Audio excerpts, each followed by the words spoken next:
इससे ज्यादा शर्मनाक और कोई बयान हो नहीं सकता। आजादी भीख में मिली, मतलब आपकी जहन में भी ये सोच कैसे आती है?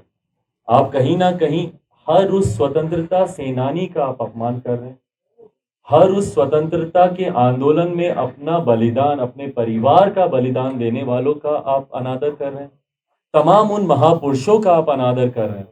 और तमाम उन भारतीयों का अनादर कर रहे हैं जिन्होंने आजादी को एक सपने के तौर पर देखा था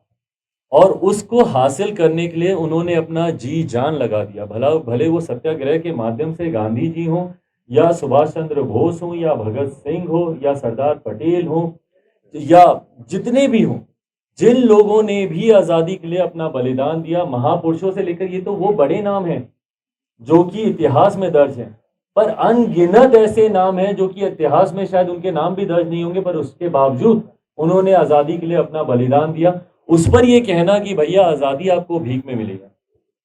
और 2014 के बाद ही सही आजादी मिली, मुझे तो पहले ये परिप्रेक्ष्य ही नहीं समझ में आया कि भैया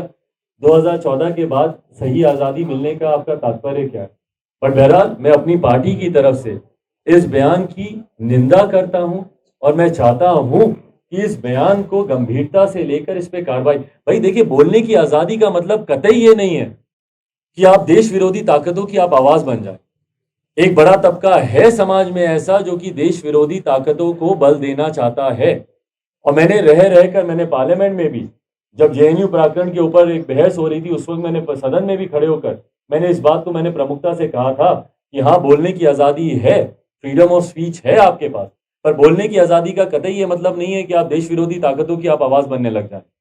आप ऐसे लोगों को अपमानित करने लग जाए जिन्होंने अपना पूरा जीवन उन्होंने समर्पित कर दिया देश के लिए।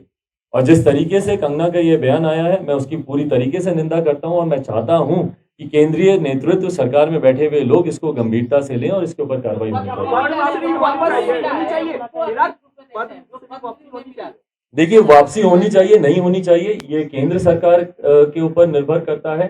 ये फैसला उनको देने का केंद्र सरकार का था, वापस लेना है नहीं लेना है ये फैसला भी केंद्र सरकार का होगा। उसके क्या मापदंड है नहीं मापदंड है, मैं उसका विशेषज्ञ नहीं हूं, मैं उसका जानकार नहीं हूं कि क्या मापदंड होते हैं, किस आधार पर वापस लिया जा सकता है, पर मैं इतना जरूर जानता हूं कि ये जो बयान है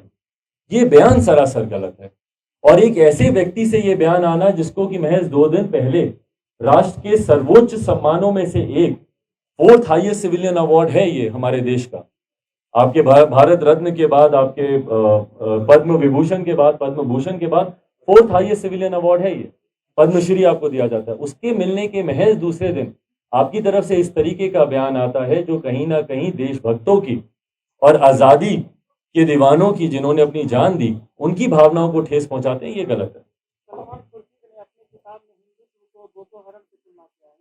भाई देखिए, मैं ना ये हिंदुत्व की बहस में जाऊंगा, ना मैं इस तरीके की मैं किसी बहस में नहीं जाऊंगा और इस बहस में किसी को जाना भी नहीं चाहिए। मैं आप तमाम मीडिया के साथियों से भी आग्रह करूंगा, ये कहीं ना दाने फेंके जाते हैं हम लोग को अपने जाल में फंसाने के।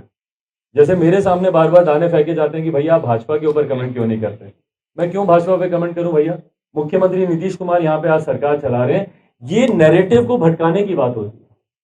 और ये निरंतरता में किया जाता है। भैया ये साध्वी प्रज्ञा आज ही इस तरीके का बयान देंगे, उनको अजान से अभी उनको दिक्कत होने लगती है भैया जब चुनाव सर पर होता है। मेरी समझ के परे है ये तमाम बातें कि इस तरीके के बयान सिर्फ उस वक्त क्यों आते हैं जब चुनाव सर पर होते हैं। आज उत्तर प्रदेश में चुनाव है तो इस तरीके की बातें सामने आने लगती हैं, जबकि मेरा मानना यह है, मैं 21वीं सदी का पढ़ा लिखा लड़का हूं भैया, ना हिंदुत्व से, ना जात पात से, ना धर्म मजहब से, हम लोग का ध्यान केंद्रित सिर्फ और सिर्फ विकास के कार्यों पर होना चाहिए और ये भटकाने के लिए ये नैरेटिव फेंके जाते हैं। तो इसमें ना मैं उलझने वाला हूं, ना मैं चाहूंगा कि कोई और इसमें उलझे।